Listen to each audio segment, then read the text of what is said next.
अस्सलाम वालेकुम। चलो बैठो, बैठ जाओ। हंसी आ रही है? एक हफ्ते के बाद जो है एग्ज़ाम लिखना है, फाइनल एग्ज़ाम टर्म 2। प्रोग्राम देख ली ना? देखे कि नहीं देखे? हाँ कि नहीं बोलना रे?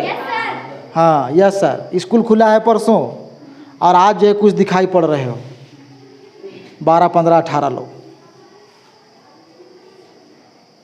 अब पढ़ाई लिखाई हमको पता है गर्मी छुट्टी में कितना किए नहीं किए, सब खा पी के बराबर नहीं कर दी। पढ़ाई लिखाई की है थोड़ा थोड़ा। चलो देखो, मॉडल क्वेश्चन जो है हम बताए थे कि उर्दू का भी जारी हो गया है, जिसमें से कल जो है मॉडल क्वेश्चन 1 के ऊपर हम लोग बातचीत कर रहे थे, है ना? कुछ लोग थे तुम लोग। मॉडल क्वेश्चन 1 के ऊपर जो है कल हम लोग बातचीत कर रहे थे। उसमें जो वेरी शॉर्ट क्वेश्चन आंसर जो कहते हैं हम लोग, है ना, जो 7 क्वेश्चन है, क्वेश्चन नंबर 1 से लेकर के 7 तक, उसके बारे में कल हम लोग बातचीत कर चुके हैं। उसका क्वेश्चन भी लिख दिए थे, उसका आंसर भी हम बता दिए थे तुम लोगों को, है ना। आज उससे आगे जो हम लोग कंटिन्यू करते हैं सेट 1 को ही, ठीक है। सेट 1 में आप देखोगे आगे जा कर के सेक्शन बी, सेट 1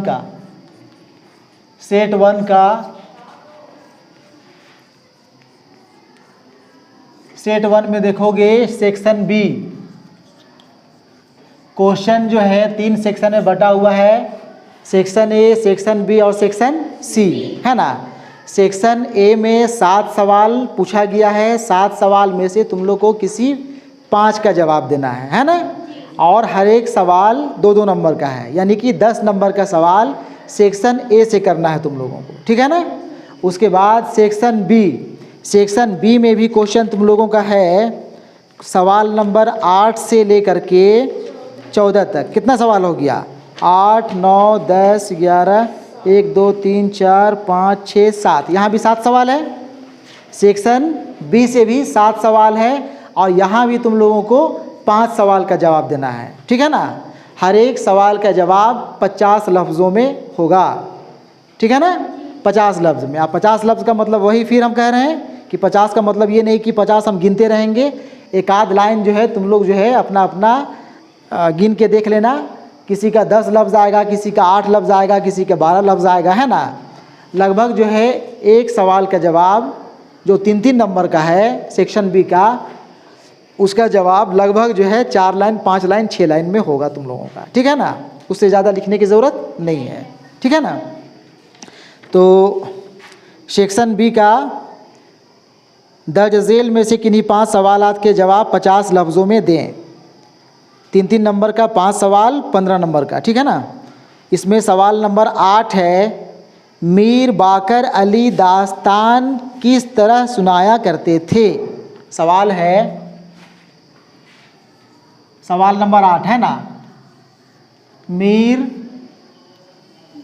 बाकर अली दास्तान, बोलो जी सवाल क्या, बोलो, किस तरह सुनाया करते थे। यही सवाल है ना।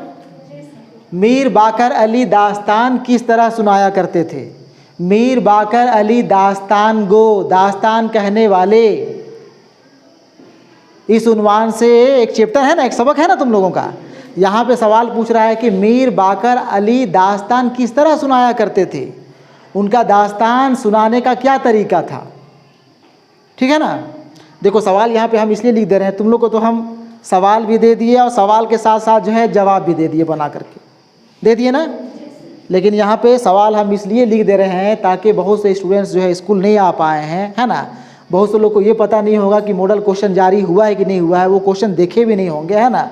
और बहुत से लोग यहाँ वहाँ के भी स्टूडेंट्स जो है हमारा वीडियो देखते हैं, है ना। हो सकता है कि उनके हाथ भी जो है क्वेश्चन नहीं लगा होगा, तो कम से कम क्वेश्चन तो देख लें और फिर इस क्वेश्चन का आंसर भी हम तुम लोग को समझा देते हैं, बता देते हैं, है ना। और बाकी स्टूडेंट जो है जो स्कूल नहीं आ रहे हैं उन लोग अपना जो है किताब देख करके आंसर बनाएंगे, है ना। इसका जवाब यहीं से हम बता देते हैं, पढ़ करके समझा देते हैं जवाब इसका होगा मीर बाकर अली जब दास्तान सुनाते तो पूरा वाक़या आँखों के सामने आ जाता।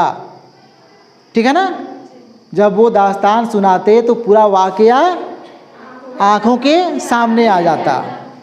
वो दास्तान एक्टिंग कर कर के सुनाया करते, है ना, एक्टिंग कर कर के जो है दास्तान सुनाया करते थे। आवाज़ के ज़ेरो बम और लबो लहजे से भी असर बढ़ाते।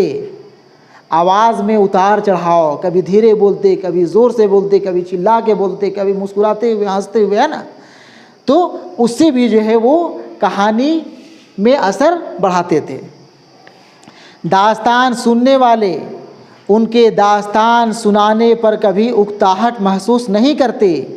घंटा 2 घंटा लोगों का कैसे गुजर जाता इसका पता ही नहीं चलता था। ये तरीका था दास्तान सुनाने का, है ना।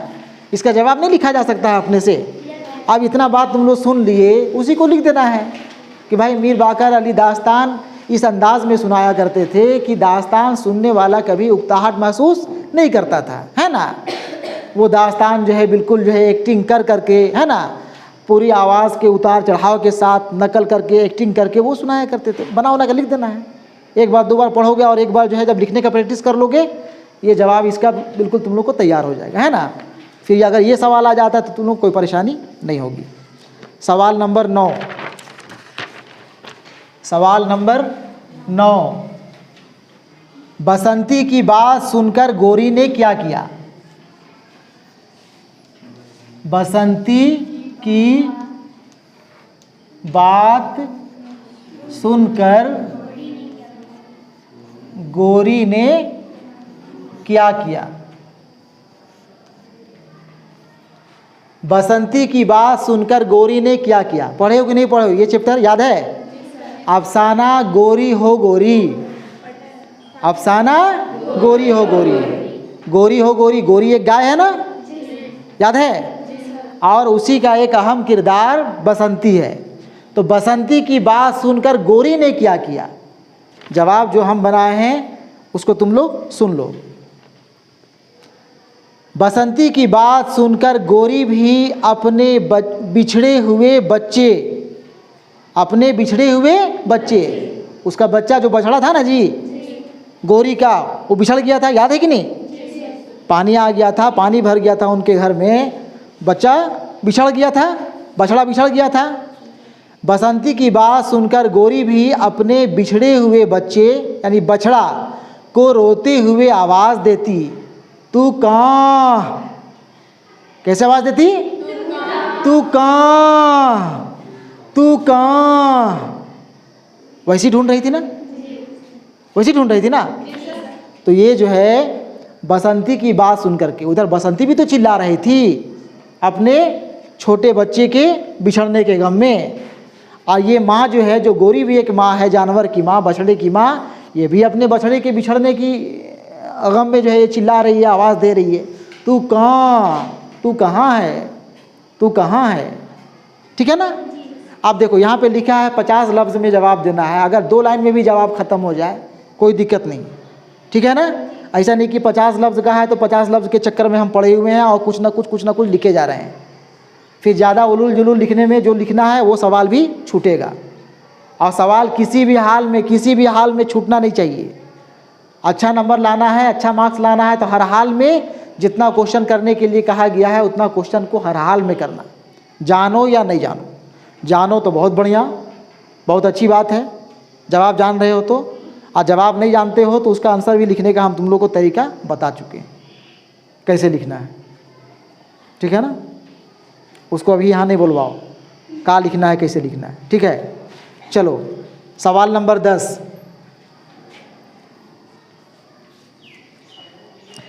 सर सैयद की सोहबत का शिबली नुमानी पर क्या असर पड़ा।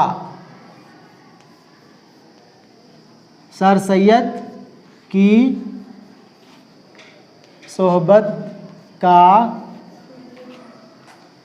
शिबली नुमानी, बोलो क्वेश्चन, पर क्या असर पड़ा। सर सैयद की सोहबत का, सर सैयद के साथ जो है शिबली नुमानी का रहना सहना उठना बैठना था। उन्हीं के वक्त के शिबली नुमानी थे, उनके हमअस्र थे, उनके साथी थे, है ना, या उनके शागिर्द भी कह सकते हो। उनके साथ रहना सहना इनका होता था, तो उनके साथ रहने से उनकी सोहबत का शिबली नुमानी पर क्या असर पड़ा, सर सैयद की के सोहबत का, है ना। ये बात जो है सर सैयद मरहूम और उर्दू लिटरेचर, सर सैयद मरहूम और उर्दू लिटरेचर के नाम से जो सबक है, जो मज़मून है ना, और उसके मुसन्निफ़ शिबली नुमानी हैं, वहाँ इसका जवाब तुम लोगों को मिलेगा। ठीक है ना। यहाँ पे हम बता देते हैं, सर सैयद की सोहबत का शिबली नुमानी पर बड़ा ज़बरदस्त असर पड़ा। सभी लोग देखो, है ना। सर सैयद के साथ रहने और काम करने के बाइस उनके ज़हन और इल्म ने बहुत तरक्की की और वो मुसलमानों की कौमी ज़िंदगी के अहम मसाइल से रोशनास हुए। सर सैयद का ही यह असर था कि उन्होंने आज़मगढ़ में दारुल मुसन्नफ़ीन कायम की, जो शिबली एकेडमी के नाम से भी जाना जाता है। ठीक है, यही लिखना है। एक बार दो बार पढ़ लोगे, लिखने का प्रैक्टिस कर लोगे, लिखा जाएगा। ठीक है ना। सवाल नंबर 11,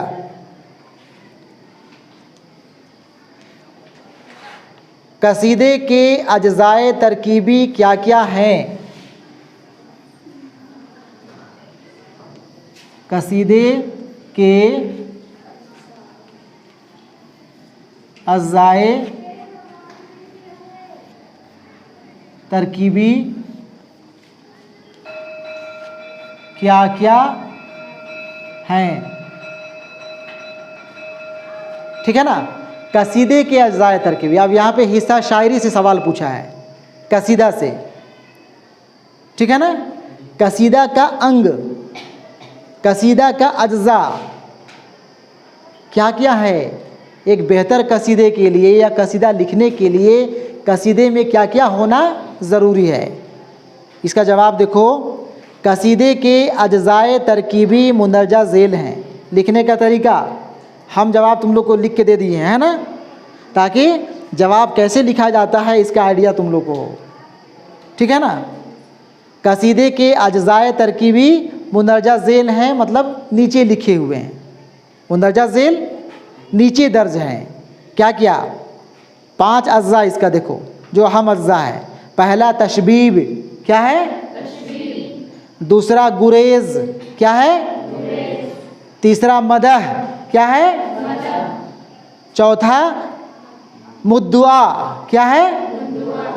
और फिर आखिर में है दुआ, क्या है? दुआ। ये 5 लफ्ज़ को तुम लोग को याद कर लेना है। कसीदा का अज्जा अगर पूछेगा, है ना, कि कौन कौन सा अज्जा है, कौन कौन सा अंग है, तो ये 5 तुम लोग को लिख देना है। 5 को याद करना है, तशबीब, गुरेज, मदह, मुद्दुआ, दुआ। ठीक है ना। चलो सवाल नंबर 12 आ रहा है जी, दिख रहा है? बोलो जी, दिख रहा है ना? वहाँ ड्रामा इंदर सभा के मुसन्निफ़ का नाम लिखें और उस ड्रामा के सभी किरदारों के नाम लिखें। ड्रामा इंदर सभा के मुसन्निफ़ का नाम, ड्रामा इंदर सभा के मुसन्निफ़ का नाम लिखें। बोलो सवाल। और उस ड्रामा के सभी किरदारों, दिखाई पड़ रहा, सभी किरदारों के नाम बताएं, नाम लिखें, है ना। ड्रामा इंदर सभा के मुसन्निफ़, ड्रामा एक तुम लोग को पढ़ना है, मंजूम ड्रामा इंदर सभा के नाम से। ड्रामा इंदर सभा के मुसन्निफ़ का नाम है अमानत अली। क्या नाम है? अमानत अली। और इसका इस सवाल में 2 हिस्सा है, एक तो पूछा है मुसन्निफ़ का नाम और दूसरा हिस्सा है और उस ड्रामा के सभी किरदार, उस ड्रामा में कौन कौन से किरदार हैं, कौन कौन हीरो हीरोइन हैं, कौन कौन एक्टर एक्ट्रेस हैं। बात समझे, किरदार वही होते हैं ना। तो अमानत हजी हो गए मुसन्निफ़, और ड्रामा इंदर सभा में कुल 8 किरदार हैं। कितने किरदार हैं? 8। उनके नाम हैं, मरकज़ी किरदारों में राजा इंदर और सब्ज़ परी हैं, यानी एक नाम राजा इंदर का हुआ, दूसरा नाम सब्ज़ परी, उसके बाद नाम है, जबकि दूसरे और किरदारों के नाम हैं पुखराज परी। क्या नाम है? नीलम परी। क्या है? सभी लोग बोलो ना जी, नाम तो याद हो जाएगा बोलते बोलते। नीलम परी। ड्रामा, इस ड्रामा में जो है सब शहजादा है ना, परी, कई परियों का नाम यहाँ पे आया है। नीलम परी के बाद लाल परी। कौन परी? लाल परी। काले देव। कौन है? काले देव। देव होगा, काला देव है ना। और फिर शहजादा गुलफाम। शहजादा एक है गुलफाम के नाम से। क्या नाम है? शहजादा गुलफाम। और एक है लाल देव। कौन है? लाल देव। यहाँ सभी किरदारों का नाम आ गया है। अगर किरदार का नाम पूछता है तो ये सब किरदार तुम लोग को जहन में रखना पड़ेगा, ठीक है ना। सवाल नंबर 13 लिखा जाएगा नीचे जी, देखो तो यहाँ दिख रहा है, दिखता है। सवाल नंबर 13 क्या सवाल है बोलो। नज़्म अलबेली सुबह में शायर ने सुबह के मंज़र को किस अंदाज में पेश किया है। नज़्म अलबेली सुबह में बोलो, शायर ने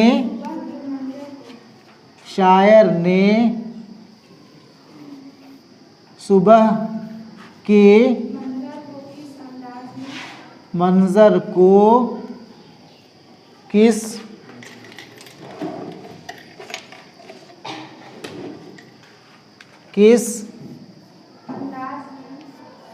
अंदाज में पेश किया है, ठीक है ना। ये भी हिस्सा शायरी से, हिस्सा नज़्म से आया है। नज़्म अलबेली सुबह, नज़्म अलबेली सुबह।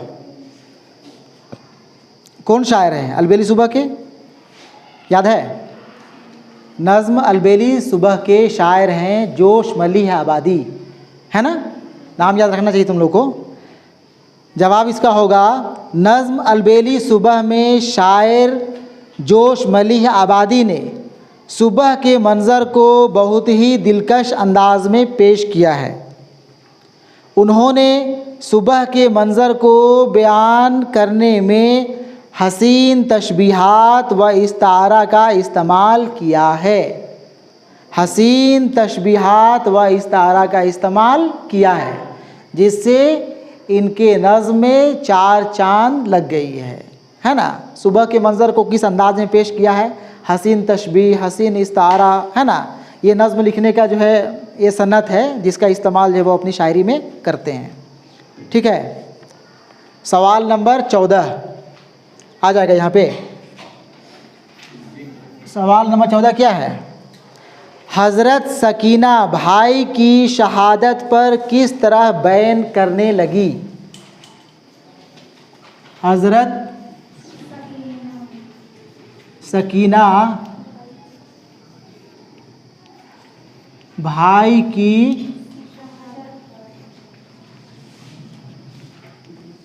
शहादत पर किस तरह बयान करने लगी, रोने धोने लगी, है ना, बयान करने लगी। हज़रत सकीना भाई की शहादत पर किस तरह बयान करने लगी।